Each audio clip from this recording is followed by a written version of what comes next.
What's up YouTube, Haldion here. Today we're starting a new series called Fighting Game Fundamentals, and I'm going to be using Street Fighter 6 as an example. We're going to go over all the fundamentals you need to get good at fighting games, or at least build a base for fighting games, including anti-airing, pokes and buffering, blocking, throws, hit confirming, punishing and with punishing, spacing, Okizeme, pattern recognition, and conditioning the opponent. So what is a fundamental of fighting game? Fundamental means forming a necessary base or core. So with these videos, we're going to go over how to form a necessary base or core to establish yourself as a fighting game player.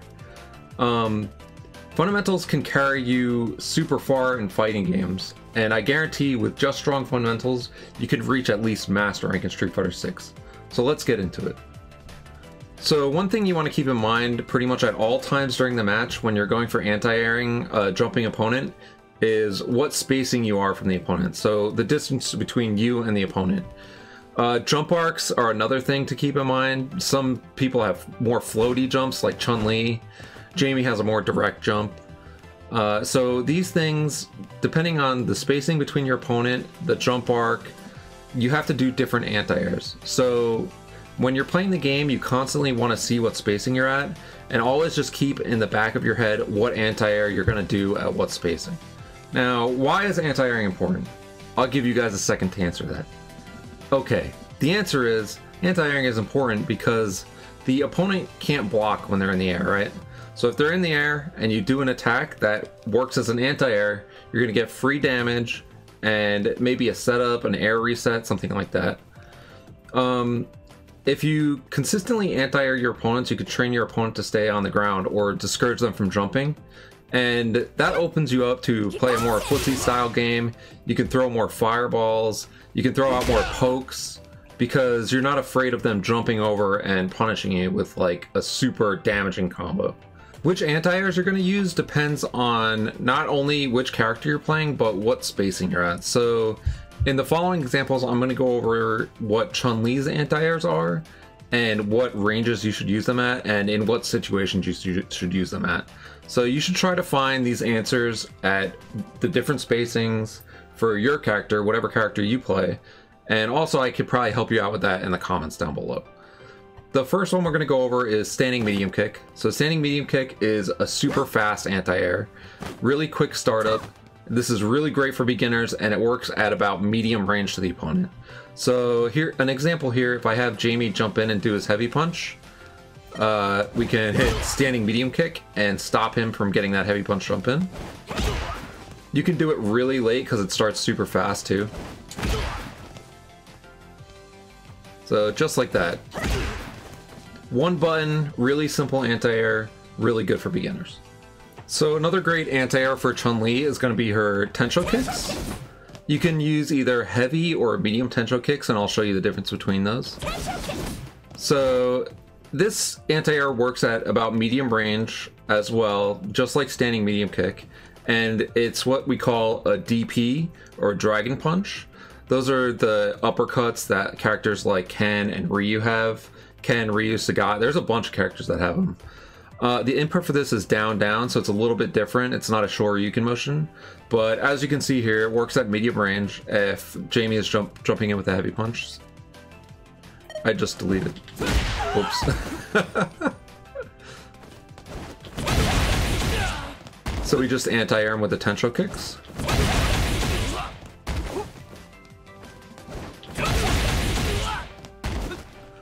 So really good at medium range.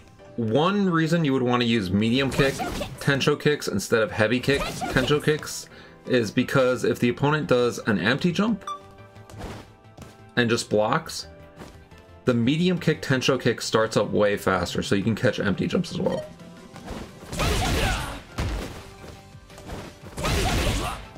If we do heavy, it'll whiff. Unless you do it super early.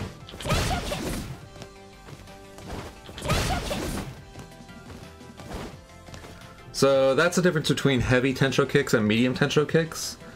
Dragon punch with, say, Ken or Ryu should always work if you do it early enough. But if they're doing empty jumps, you probably want to go for a regular button anti-air or something that's a little bit faster. The next anti-air option I want to cover is, what do you do if the opponent is just constantly jumping and crossing you up like this? See how it says cross up on the screen? What do you do about this in this situation? So I'm gonna have Jamie jump in and do a cross up move on me. Alright, so Jamie is set to do the jump in cross up move on me. Just like that. What do we do about this situation? So the option you want to go for in this situation would be a jump back jab, or alternatively, if your character has an air throw, that'll work as well.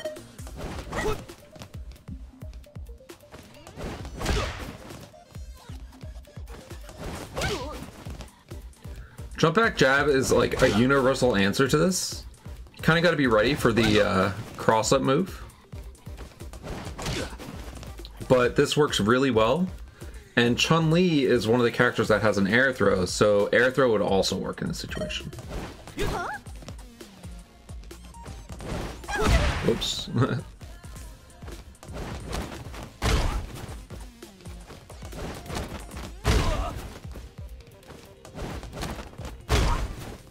So you're going to use these anti-airs when you're really close to the opponent and they're trying to jump over you.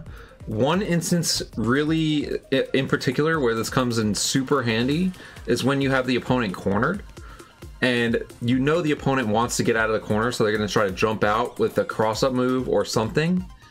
You want to have your spacing correct in the corner so that you can always anti-air. Also, Tensho kicks will work in this situation as well if you're in the corner and they jump over you. Kind of akin to a cross-cut DP, which is a DP that comes out on the other side.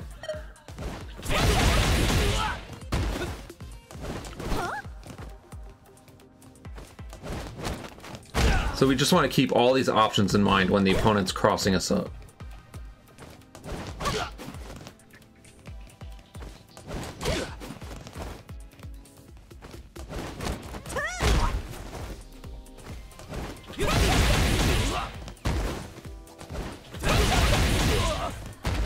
So that's what you're going to do if the opponent is super close to you. So finally, what do you do if the opponent is super far away from you and they're jumping at you? Like, for instance, opponents will jump at you trying to get over fireballs, and you want to look for the anti-air from super far away. Well, with Chun-Li, you can do standing heavy kick as an anti-air. This anti-air is really, really good because it leaves the opponent in a juggle state when they try to jump. So I'll give you an example here.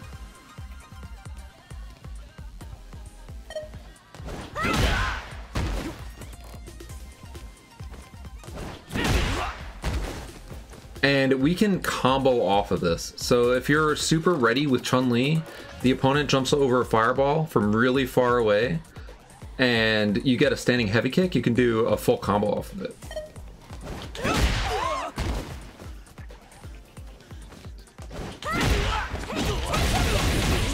The thing is, you gotta do this pretty early, otherwise you're gonna trade or something like that.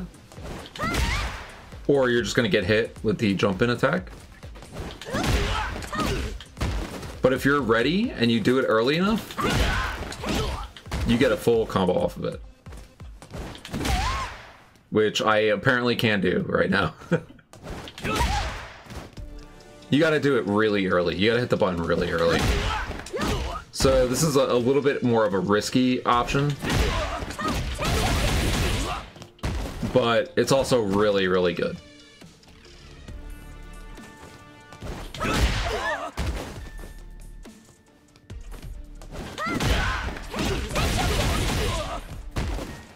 So here's an example of a super damaging combo you can do off this anti-air.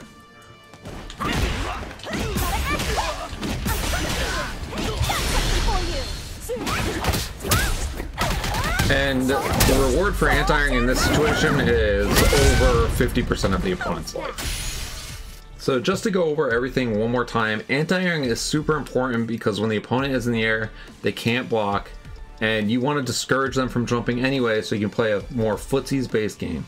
Also, you just want to get the damage too. The anti-air you want to do depends on the spacing you're at, so stand medium kick, Tensho kicks, standing heavy kick, jump back jab, which is universal, air throw. All of these are anti-air options, and they're all going to be used in different situations in the game. With your character, you have to figure out what anti-air is going to work for you at what range. So always be looking for anti-airs whenever you're playing your matches, especially at a beginner level. Anti-airing it's essential. It's a building block of fighting games. It's a fundamental, yeah. So always be looking for anti-airs. Beginners are always going to be jumping in because they don't know how to walk, they don't know how to space, they don't know how to move around the screen other than jumping in the air.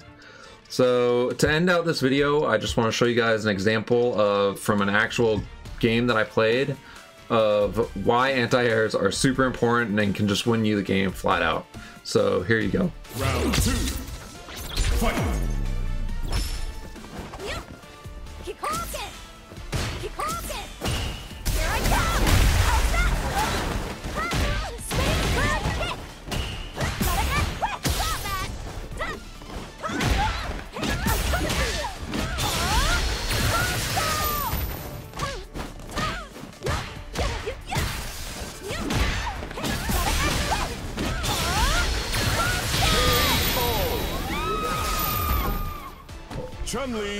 So that was the anti-air fundamental fighting game guide. Let me know what you guys think. If you guys have any questions, leave a comment down below.